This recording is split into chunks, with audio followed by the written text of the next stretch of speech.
Mazmur 91 ayat 1-16.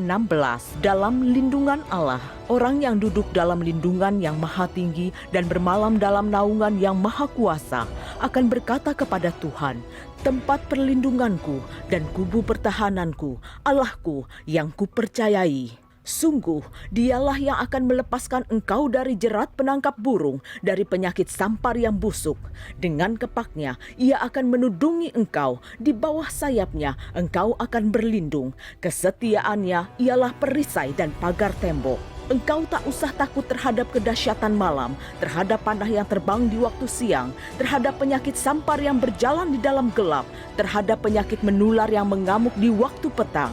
Walau 1,000 orang rebah di sisimu dan 10.000 di sebelah kananmu, tetapi itu tidak akan menimpamu. Engkau hanya menontonnya dengan matamu sendiri dan melihat pembalasan terhadap orang-orang fasik. Sebab Tuhan ialah tempat perlindunganmu, yang maha tinggi telah kau buat tempat perteduhanmu. Malapetaka tidak akan menimpa kamu, dan tulah tidak akan mendekat kepada kemahmu. Sebab malaikat-malaikatnya akan diperintahkannya kepadamu untuk menjaga engkau di segala jalanmu. Mereka akan menantang engkau di atas tangannya, supaya kakimu jangan terantuk kepada batu. Singa dan ular tedung akan kau langkahi.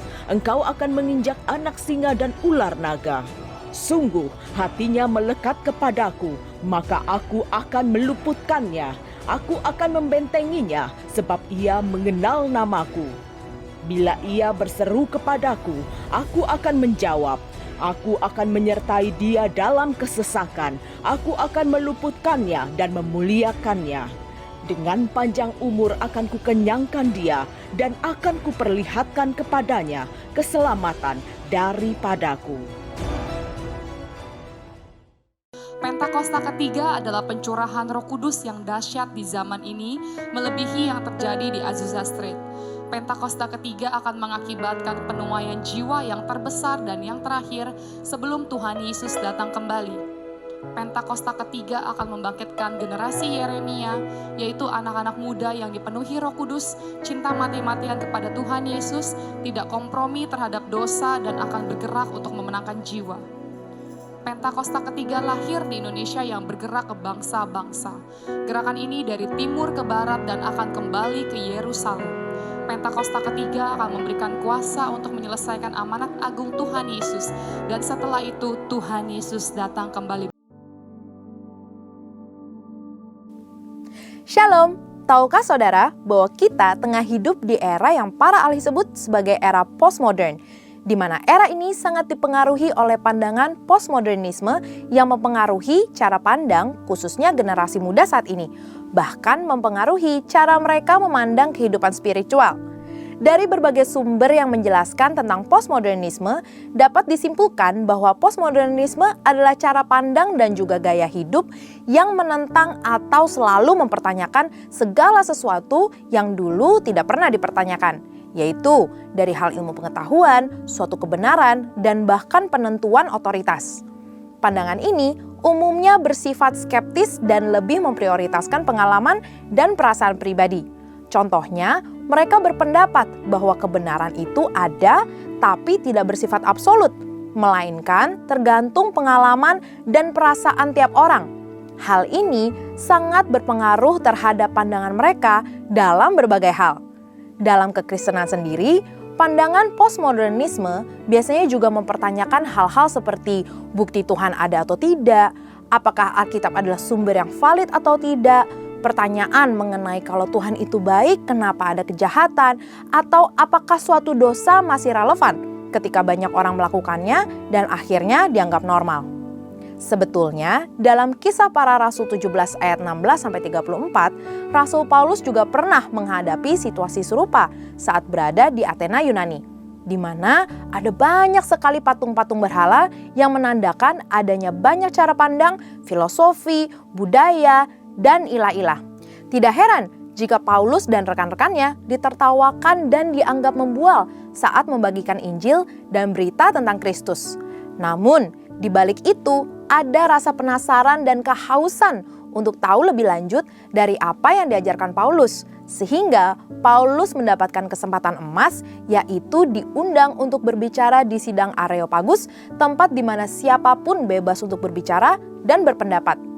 Paulus menggunakan kesempatan tersebut untuk memberitakan kebenaran yang akhirnya membuat beberapa orang Athena menjadi percaya kepada Tuhan, bahkan bergabung dalam persekutuan orang percaya.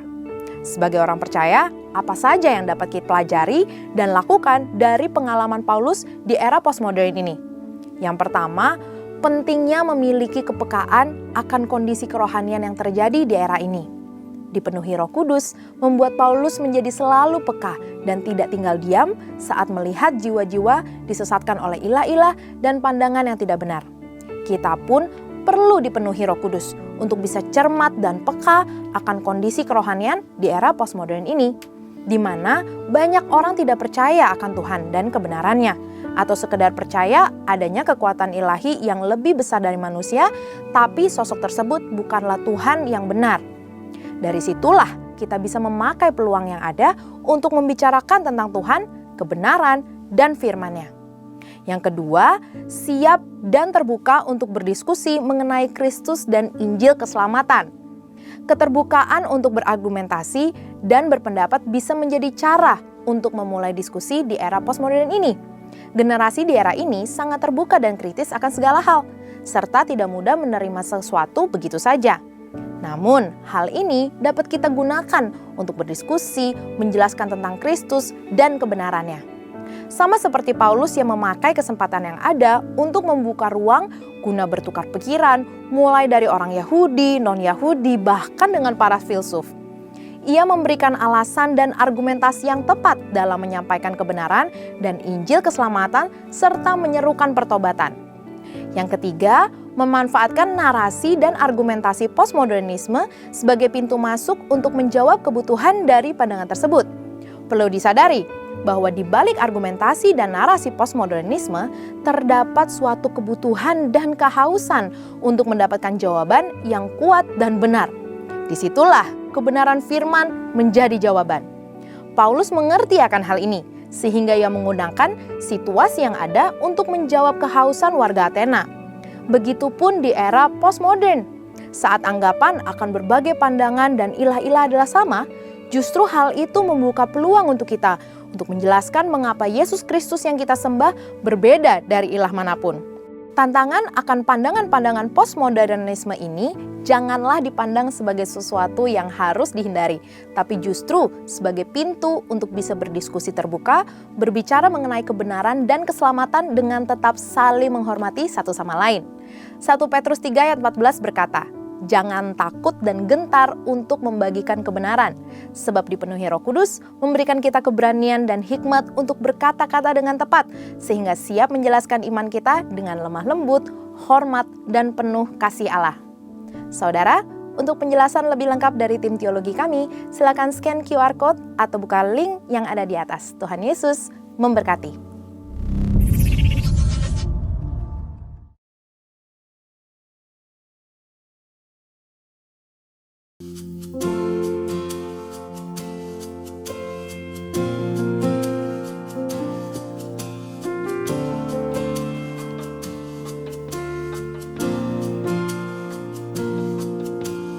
Yesus, Kau sungguh baik. Yesus, nama-Mu indah. Amin Tuhan. Yesus, ku cinta Kau selalu, ku tinggikan, ku agungkan. Katakan Yesus, Yesus, Yesus Tuhan. Yesus, Kau sungguh baik. Yesus, amin Tuhan. Yesus, ku cinta Kau selalu, ku tinggikan, ku agungkan selamanya. Ku mau memuji, selalu puji-Mu, ku mau menyembah, ku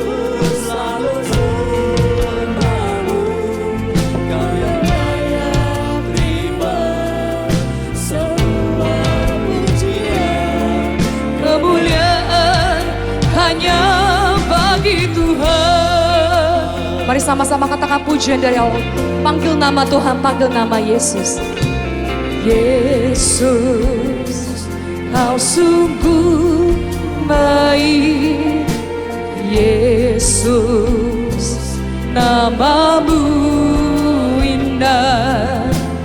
Yesus, ku cinta kau selalu. Ku tinggikan, ku agungkan, ku mau memujimu, ku mau memujimu, ku selalu pujimu, ku mau ku selalu sembahmu. Kau yang layak terima semua pujian, kemuliaan hanya bagi Tuhan. Ku mau memujimu, ku mau memujimu. Amin Tuhan. Ku mau menyembahmu, kami selalu sembahmu. Kau yang layak terima semua pujian, kemuliaan hanya bagi Tuhan. Katakan semua kemuliaan, keagungan, semua keagungan dan keagungan.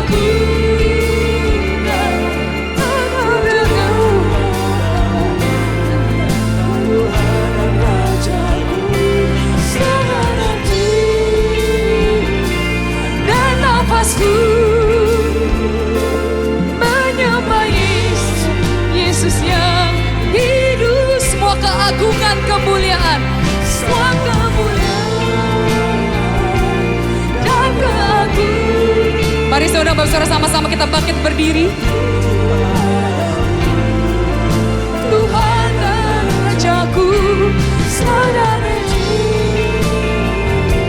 dan nafasku. Amin Tuhan. Menyembah Yesus yang hidup.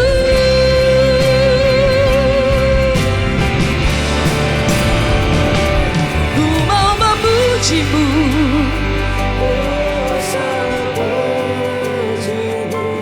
ku mau menyembahmu, ku selalu sembahmu.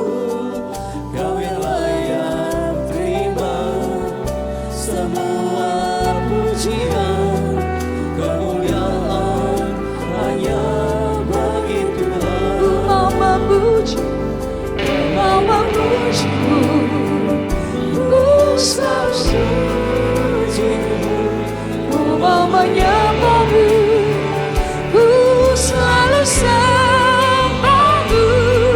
Kau yang layak terima semua pujian, kemuliaan hanya bagi Tuhan. Ku mau memujimu, amin. Ku selalu pujimu, ku mau menyembahmu, ku selalu sembahmu. Kau yang layak terima semua pujian, kemuliaan hanya bagi Tuhan. Kau yang layak terima semua pujian, kemuliaan hanya bagi Tuhan. Haleluya, haleluya, haleluya, haleluya, haleluya.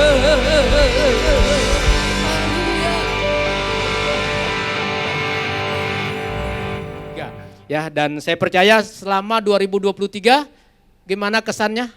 Ada suka? Siapa yang selama merasa 2023 sukacitanya banyak? Coba angkat tangan. Puji Tuhan. Haleluya. Ada nggak yang ngalamin duka cita?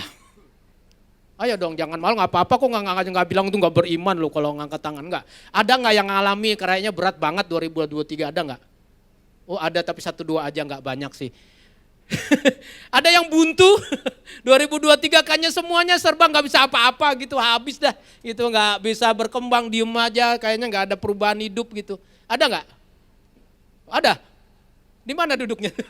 Ya, nggak ada ya, kita percaya semuanya pasti ada sesuatu yang Tuhan kerjakan di 2023. Nah, saya percaya saudara, firman Tuhan katakan bahwa memang kita tidak boleh menengok ke belakang ya. Katanya lupakan yang telah lalu, kan ada lagunya begitu ya. Ya, lupakan yang telah lalu. Saya setuju saudara, kalau itu berbicara tentang dosa, saya setuju kita lupakan, jangan diingat lagi. Kenapa? Karena pada waktu dosa sudah diakui, diampuni, maka semuanya udah beres, jangan diingat lagi. Tapi saudara, kalau bicara pengalaman hidup, saya percaya kita nggak boleh lupa. Setuju nggak? Bicara tentang pengalaman kita berjalan bersama Tuhan, tahun 2023 kita nggak boleh lupa. Bahkan Musa pada waktu orang Israel bersiap-siap untuk menyeberangi sungai Yordan, masuk ke tanah Kanaan setelah 40 tahun berputar-putar di padang gurun, di dalam Ulangan pasal yang ke-8, Musa berkata kepada bangsa Israel, "Hei, ingatlah." Ya, jadi dia menyuruh bangsa Israel itu mengingat perjalanan yang mereka lakukan selama 40 tahun di padang gurun. Ya, kenapa kita perlu mengingat apa yang terjadi selama 2023 dalam hal pengalaman hidup? Karena di situ kita mendapatkan dua perkara, saudara. Ya, yang pertama, pengalaman kita di 2023, baik itu yang senang maupun yang susah tadi, akan membuat saudara banyak belajar. Amin. Bilang sama sebelahnya, pengalaman membuat kita belajar. Amin saudara, kata orang guru yang terbaik itu adalah pengalaman. Jadi sekali lagi, apapun yang terjadi 2023, jadikanlah itu pembelajaran. Yang setuju katakan amin. Oh, yang tengah kencang sebelah sini? Amin juga, haleluya ya. Yang kedua, kenapa kita perlu mengingat di masa yang sudah lewat ini 2023? Karena di situ kita belajar untuk bisa mengucap syukur. Bilang mengucap syukur. Kenapa kita belajar mengucap syukur? Karena saya percaya apapun yang terjadi hari ini toh kita masih ada. Bukankah patut disyukuri kalau kita masih bisa bernapas? Nah saudara, saya percaya sekali lagi tadi masa lalu masing-masing kita pasti mengalami sesuatu. Tetapi saya yakin betul bahwa tidak semuanya berjalan mulus 100%, betul ya? Pasti ada yang namanya tantangan. Dan saya selalu bersyukur apabila dalam hidup ada tantangan, berarti disitulah letaknya Tuhan sedang memproses kita. Amin. Dalam Ulangan pasal 8 pada waktu Musa berkata, ingat 40 tahun kau diputerin di padang gurun dengan segala masalah dan segala macam, tapi apa? Untuk membuat kita ini sadar bahwa kita tidak bisa berjalan tanpa Tuhan. Amin.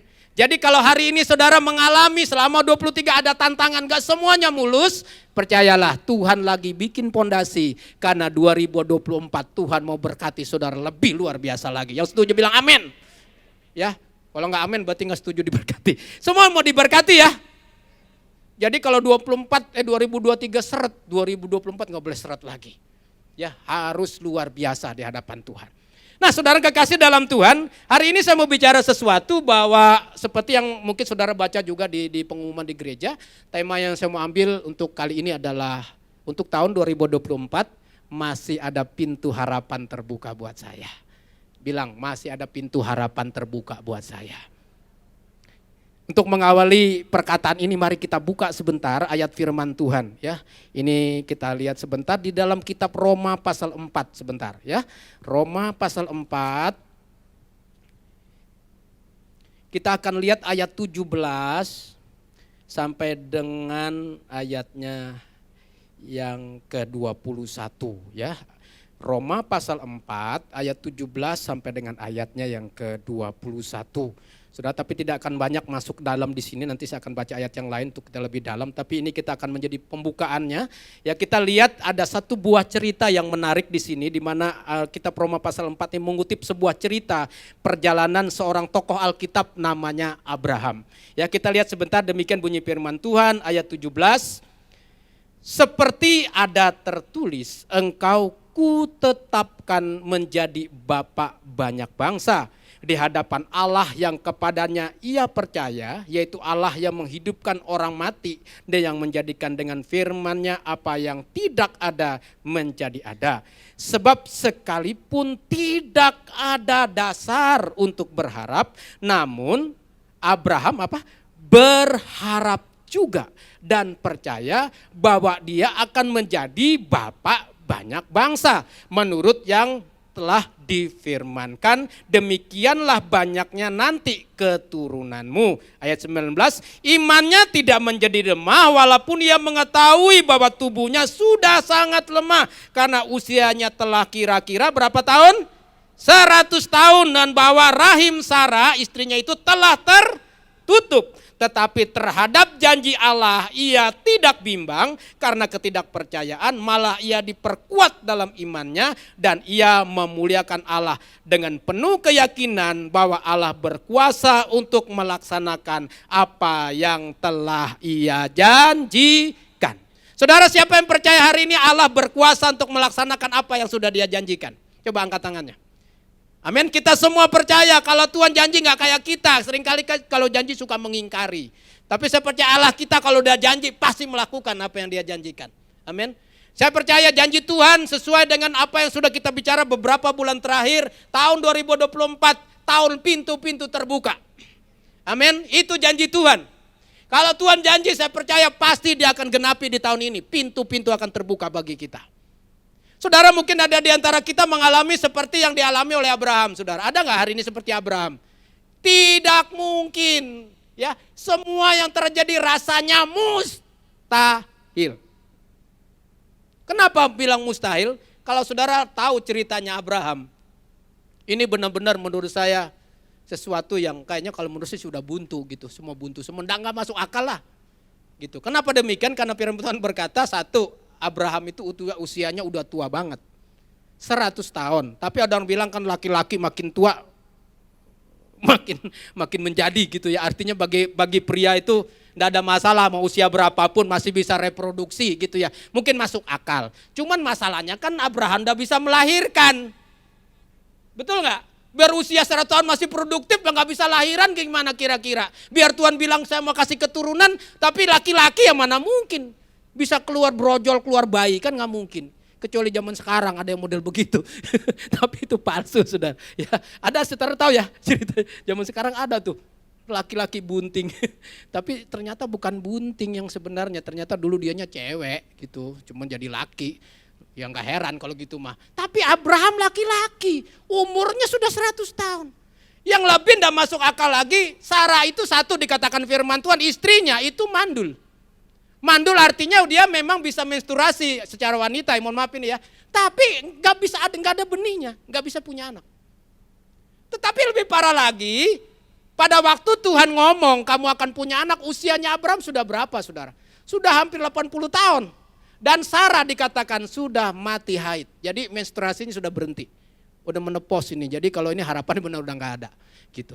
Tetapi sekarang di dalam keadaan yang tidak masuk akal, perhatikan baik-baik. Dikatakan firman Tuhan tadi apa? Abraham tetap berharap dulu. Dia berharap kemudian baru dikatakan dia percaya. Jadi pada waktu dia punya harapan timbullah iman, kepercayaan bahwa Tuhan itu sanggup melakukan apa yang tidak mungkin jadi mungkin. Hari ini itu yang kita paling butuhkan, betul nggak? Ya, kita perlu harapan dulu karena kalau nggak punya harapan selesai sudah. Ya, iman nggak bakal jalan kalau harapan udah mati. Ya, tapi kalau masih ada harapan, saudara masih punya kesempatan untuk beriman dan percaya. Dari mana kita bisa punya harapan? Karena kita tahu Tuhan yang janji dan dia pasti genap. Itu harapan. Dan Abraham juga mengatakan, ya itu janji Tuhan. Maka dia berkata, aku percaya. Walaupun itu dia secara logika kita, secara hukum alam itu tidak pernah mungkin. Tapi perhatikan baik-baik, usia 100 tahun. Abraham memperoleh anak. Dalam artian anak kandung, ya, yang dari istri yang dijanjikan. Karena Abraham saudara tahu di usia 86 punya anak juga sebenarnya. Tapi sayang bukan dari anak yang dari istri yang sebenarnya, ya. Dia punya istri ngambil dari hambanya yang diserahkan oleh istrinya karena udah kelamaan gak punya anak, dibilang biar si pembantu aja deh yang nikah sama kamu biar nanti anaknya seperti anak saya. Karena zaman itu orang itu kalau ngangkat ada budak dan sebagainya, lahiran dianggap seperti anak nyonyanya gitu. Nah itu terjadi di usia 86 tahun. Tapi Tuhan bilang yang ini bukan jadi warisnya kamu. Yang akan jadi ahli warisnya kamu adalah anak dari kamu dari Sarah istrimu. Nah dibilang mana mungkin Tuhan usia udah begini. Bahkan dikatakan di ayat yang lain dari kitab Kejadian. Sarah tuh tertawa pada waktu Tuhan ngomong. Mana mungkin udah tua begini. Ya coba di sini yang umur sudah 60 tahun ada nggak? Tiba-tiba Tuhan bilang besok lu hamil lu. Kira-kira lu ngomong apa ya? Coba yang 60 tahun atau yang belum menopause. Ada nggak? Pasti nggak ada ya. Mungkin sudah 50-an lewat udah menopause tuh. Kalau ada dijanjiin umur segitu udah 75 tahun. Saudara bilang gini, ini nggak salah janjinya. Tapi lihat, dikatakan firman Tuhan sekalipun tidak ada dasarnya untuk berharap. Tapi Tuhan berharap, Abraham berharap juga. Dan dia percaya. Dan karena dia percaya maka itu jadi. Amin. Nah hari ini saudara memberitahu saudara. Mungkin di dalam tahun depan 2024 semua orang berkata semuanya serba sulit. Jadi saudaraku kekasih dalam Tuhan mungkin seringkali semuanya tertutup. Tetapi tidak ada yang mustahil bagi Tuhan. Dan hari ini saya mau mengajar saudara ada satu cerita dalam firman Tuhan yang lain. Bagaimana sebuah pintu kemungkinan yang tipis itu bisa terbuka lebar oleh Tuhan. Supaya kita semua mendapatkan semua yang dijanjikan oleh Tuhan. Amin. Semua kita mau di sini nanti pintu berkat dibuka mau? Yang mungkin kerjaannya lagi kacau balau mau gak dibuka sama Tuhan? Amin ya. Yang lagi rindu punya anak mau gak dibukakan rahimnya oleh Tuhan? Mau gak? Lah kok diem aja? Oh yang nanya salah sih, yang belum tentu semuanya gak punya anak ya. Ya mungkin dompetnya lagi kering tertutup bisa mau dibuka sama Tuhan. Amin ya. Nah kalau dompet cepet langsung. Semua cepet. Saudara saya mau bicara ada 4 perkara yang penting saudara. Bagaimana kita mengizinkan Tuhan untuk bisa membuka pintu di dalam kehidupan kita yaitu pintu berkat dan sebagainya. Kita buka ayat firman Tuhan yuk. Terambil dari kitab Wahyu pasal yang ketiga. Ya ini yang kita akan perdalam hari ini. Saya akan berbicara bagaimana agar Tuhan itu bisa membuka pintu harapan, pintu berkat dan lain sebagainya kepada kita. Ya, kita buka firman Tuhan terambil dari kitab Wahyu pasal yang ketiga. Kita akan baca ayat 7 sampai dengan ayatnya yang ke-8. Wahyu pasal 3 ayat 7 sampai ayatnya yang ke-8. Multimedia bisa tampilkan di depan supaya jemaat bisa membaca bersama-sama. Ya kita akan baca bersama-sama dengan suara yang keras. 1, 2, 3. Dan tuliskanlah kepada malaikat jemaat di Philadelphia, inilah firman dari yang kudus, yang benar, yang memegang kunci Daud. Apabila ia membuka, tidak ada yang dapat menutup. Apabila ia menutup, tidak ada yang dapat membuka. Aku tahu segala pekerjaanmu, lihatlah. Aku telah membuka pintu bagimu yang tidak dapat ditutup oleh seorang pun. Aku tahu bahwa kekuatanmu tidak seberapa, namun engkau menuruti firmanku dan engkau tidak menyangkal namaku. Katakan amin. Beri kemuliaan buat Tuhan Yesus, jangan tanggung-tanggung. Haleluya. Ya, karena semua mau pintu berkat dibuka oleh Tuhan. Nah saudara, cerita dalam firman Tuhan ini adalah di mana Tuhan berbicara kepada Yohanes di Pulau Patmos, bicara tentang pesan-pesan kepada ada 7 gereja pada waktu yang disampaikan untuk disampaikan pesan. Dan saudara dari 7 gereja ada 2 gereja yang di dalam pesan yang disampaikan itu di mana Tuhan tidak memberikan komplainan atau tidak memberikan celaan gitu ya. Sedangkan 5 yang lain dipuji dulu habis itu dicela berikutnya. Ya, tapi ada 2 yang tidak. Satu itu namanya jemaat di Smyrna, yang kedua adalah jemaat di Philadelphia. Ya, ada 2 jemaat ini tidak dicela oleh Tuhan, melainkan hanya dapat pujian. Dan saya percaya kita semua mau dapat pujian juga, amin ya. Jemaat GBI, GMCC dapat pujian dari Tuhan. Mau nggak? Mau semua ya, kita semua mau dapat pujian dari Tuhan. Nah sekarang perhatikan baik-baik. Apa yang ditulis di sini adalah bicara bagaimana Tuhan berkata, Tuhan telah membuka pintu. Artinya apa? Firman ini berlaku buat siapa? Apakah hanya buat jemaat pada masa itu? Tidak, tapi itu bicara bagi saudara dan saya. Saya mau beritahu hari ini sebagai penyambung lidah Tuhan, Tuhan berkata kepada saudara, lihat aku telah buka pintu bagi kamu. Amin. Katakan Tuhan udah buka pintu bagi kita. Kurang kenceng, Tuhan udah buka pintu bagi kita. Haleluya. Ya, saudara kekasih dalam Tuhan, lihat di ayat 7, saudara, dikatakan di sana yang memegang kuncinya siapa dari pintu tersebut? Hah? Dikatakan di situ yang memegang kunci Daud, hurufnya I, ya, I-nya besar, artinya Tuhan. Artinya apa, saudara? Kalau saudara mau melihat ada pintu berkat dan lain sebagainya terbuka 2024, perhatikan ini baik-baik. Pintu itu kuncinya yang pegang Tuhan. Siapa yang pegang kunci? Karena kunci Daud bicara otoritas, bicara kuasa. Jadi Tuhanlah yang berotoritas, Tuhan yang berkuasa untuk bukain kuncinya sehingga si pintu bisa terbuka. Kalau Tuhan yang buka pintu, kita bisa nggak?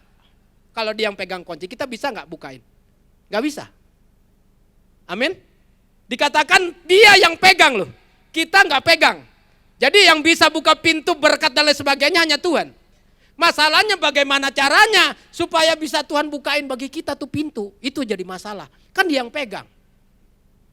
Kita kalau kita sendiri kan gak perlu izin-izin ya kan. Tapi kalau Tuhan yang pegang, lu harus izin atau minta dong. Tuhan tolong bukain dong pintunya supaya dibuka. Ya jadi perhatikan baik-baik kalau Anda mau melihat tahun 2024 semuanya serba dibuka oleh Tuhan. Yakinlah itu bukan kekuatanmu. Tuhan yang punya hak untuk melakukan itu. Dengan satu syarat, kalau engkau mau dibuka, engkau harus minta. Dan syaratnya ini yang penting, saudara. Syaratnya apa saja? Coba kita perhatikan baik-baik di sini. Yang pertama di ayatnya yang ke-8. Perhatikan ayat ke-8 bagian A.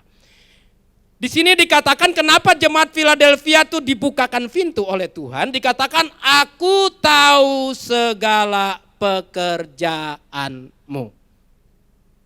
Saudara, tahun 2024, Tuhan bukan melihat dari kebaikan kita saja, tetapi bagaimana Anda berlaku di hadapan Tuhan.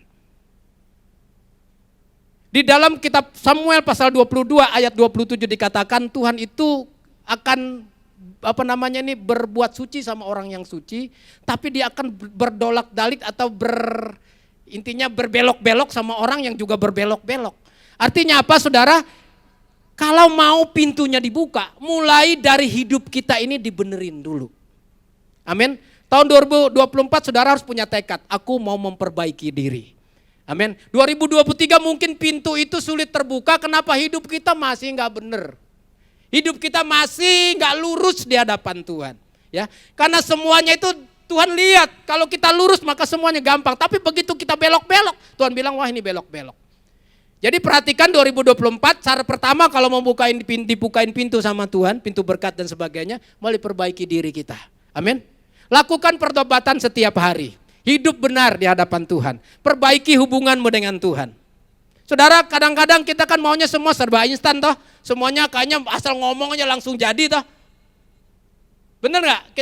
Tuhan minta mobil, langsung mobil datang. Tuhan minta rumah, Tuhan langsung keluar rumah. Gitu. Anda pikir tukang sulap bisa keluar begitu? Ya kan, nggak bisa. Tuhan butuh kita diproses.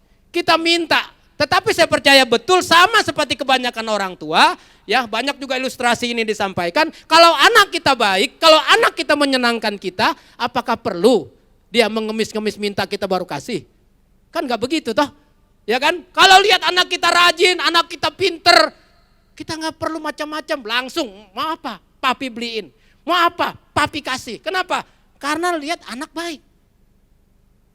Tapi kalau tiap hari kerjaannya ngerongrong saudara, biar dia ngerengek jungkir balik belum tentu gua kasih. Benar nggak? Sama Tuhan juga sama. Selama Anda dekat dengan Tuhan, Tuhan bisain buka pintu itu selebar-lebarnya bagi saudara. Amin saudara. Ya, mulai tahun ini 2024 pesan pertamanya adalah mari perbaiki hidup kita. Karena Tuhan berkata, aku tahu segala yang kau kerjakan. Tuhan melihat Anda, mungkin kau sembunyi-sembunyi, 2023 kita masih hidup dalam kegelapan. Perhatikan baik-baik, mata Tuhan melihat apa yang kau perbuat, baik yang baik, baik yang jahat. Oleh sebab itulah jangan berbuat jahat. Tuhan melihat, Tuhan melihat. 2003 boleh sembunyi, 2004 kalau mau pintu dibuka lu gak boleh sembunyi. Amin. Izinkan Tuhan buka semua, hidup benar di hadapan Tuhan. Beri kemuliaan buat Tuhan. Ya, itu nomor 1. Nomor 2, apa yang harus dilakukan? Perhatikan baik-baik, dikatakan setelah itu di dalam ayat 8, setelah aku tahu segala pekerjaanmu. Yang kedua dikatakan, lihatlah. Katanya cuma satu kata loh. Lihatlah, tapi kata lihat di sini ini tajam pengertiannya. Saudara, seringkali saudara, kita ini punya mata jasmani terbuka. Semua punya mata? Punya ya, mohon maaf mungkin ada yang matanya mungkin cacat tapi intinya semua kita punya mata. Yang jadi masalah adalah bukan mata jasmani yang Tuhan katakan. Tuhan mau kita melihat dengan mata rohani. Kenapa demikian? Seringkali saudara pintu itu terbuka. Karena Tuhan berkata bukan akan dibuka loh, tapi telah dibuka. Tapi seringkali yang telah dibuka enggak bisa lihat. Karena itu Tuhan bilang, ayo lihat dong. Kenapa enggak bisa lihat? Yang pertama bisa jadi mata jasmani terbuka, mata rohaninya buta. Kalau buta enggak bisa lihat apa-apa saudara. Mungkin butanya kenapa? Banyak hal.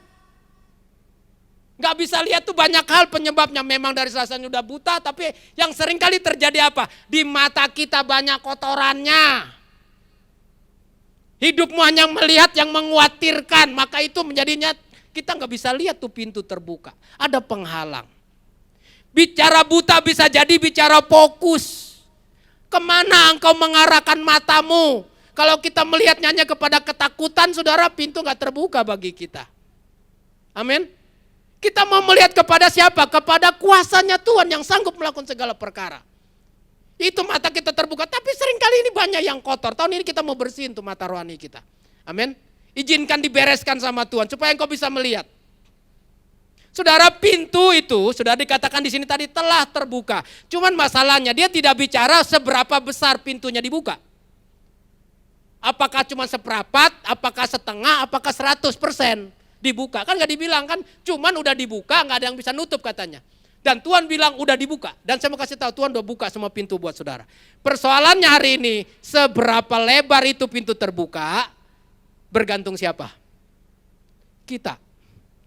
Karena seringkali Tuhan buka pintu sudah, tapi gak bisa lebar. Kenapa?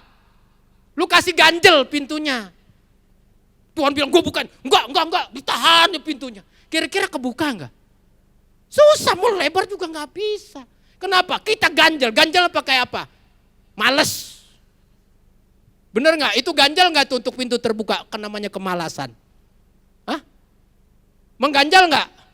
Ganjal, enggak mau kerja kepengen pintu terbuka. Enggak bisa lah.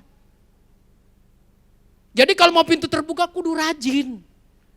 2024 rajin, jangan tidur melulu.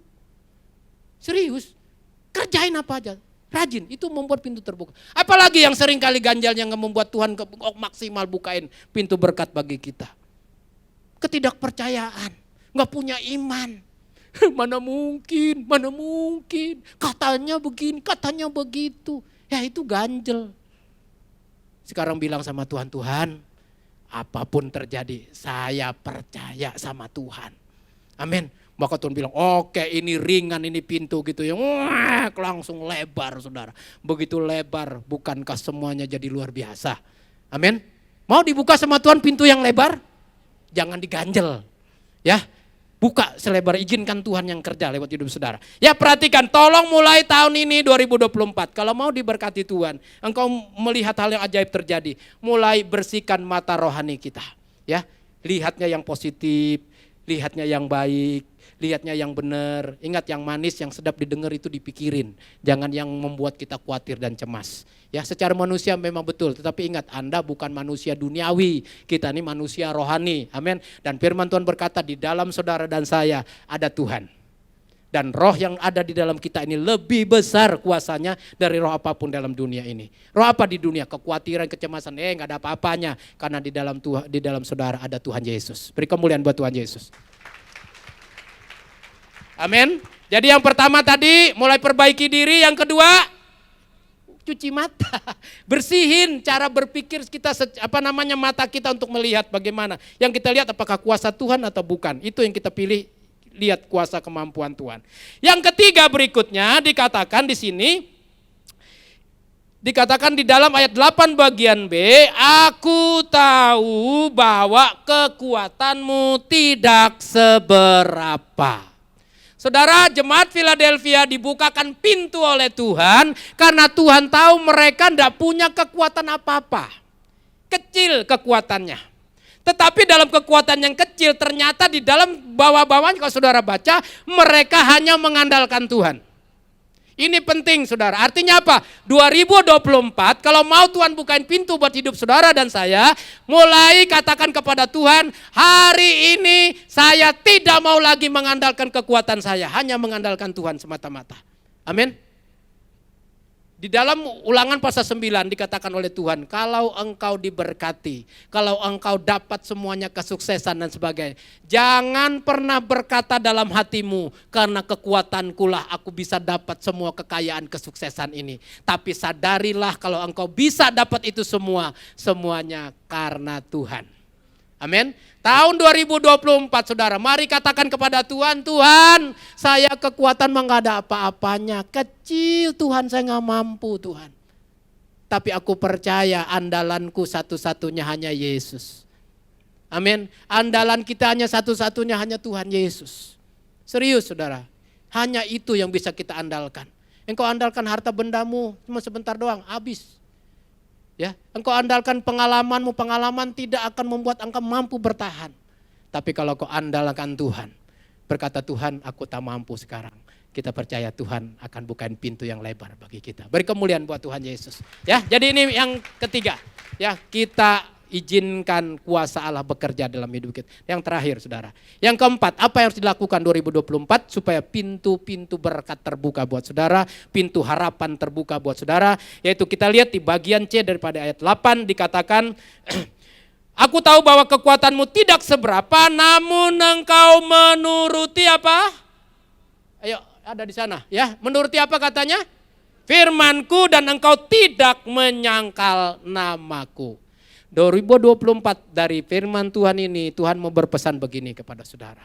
2024 mari bekerja, mari bertindak, mari melakukan sesuatu, ikuti firman Tuhan. Amin.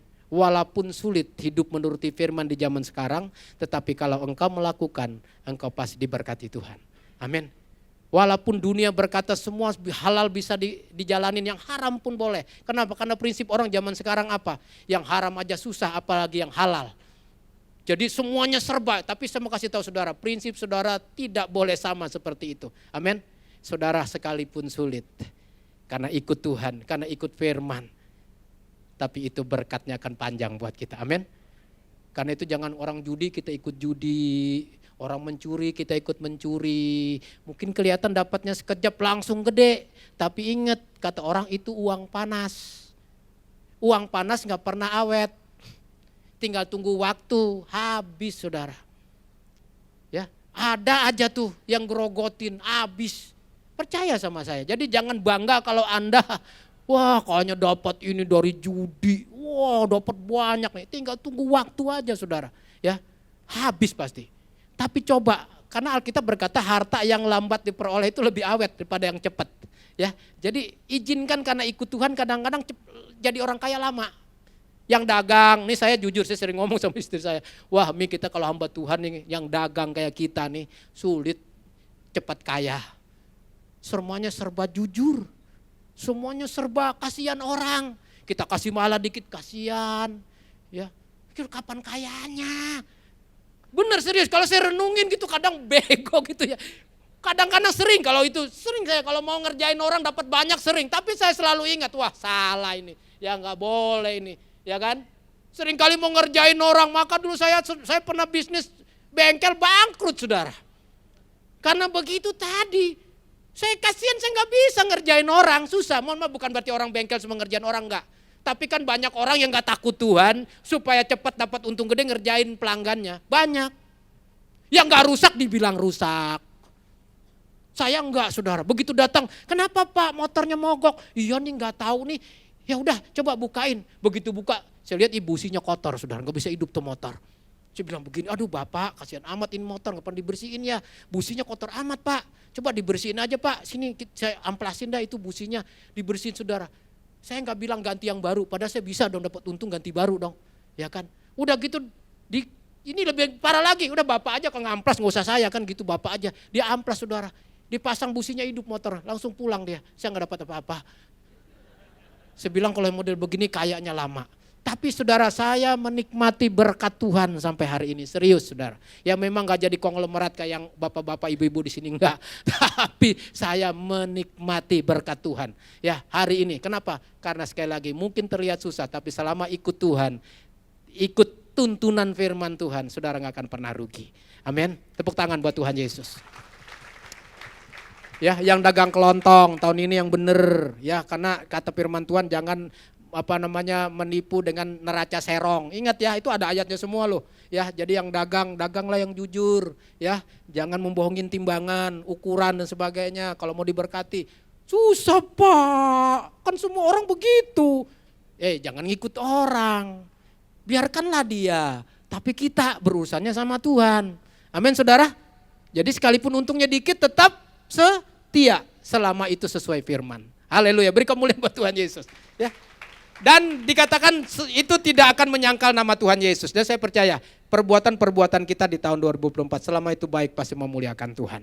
Amin. Biarlah di dalam segala perbuatan, tingkah laku, pekerjaan kita semuanya itu harus sesuai dengan firman Tuhan. Supaya kita bisa jadi saksinya Tuhan. Tidak menyangkal namanya Tuhan. Haleluya, beri kemuliaan buat Tuhan Yesus. Haleluya, sudah sekali lagi yang mau diberkati angkat tangan. Apa tadi 4 biji firman Tuhan? Supaya mau pintunya dibuka, 1, mulai perbaiki hidup. Yang kedua, lihat matamu mulai dibersihin, mikirnya jangan macam-macam, yang lihat yang benar. Yang ketiga apa?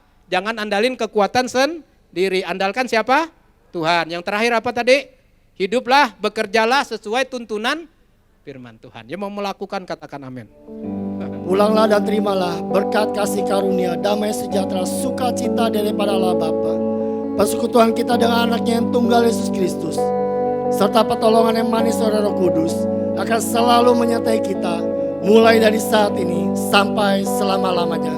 Semua yang percaya katakan amin. Tuhan Yesus memberkati.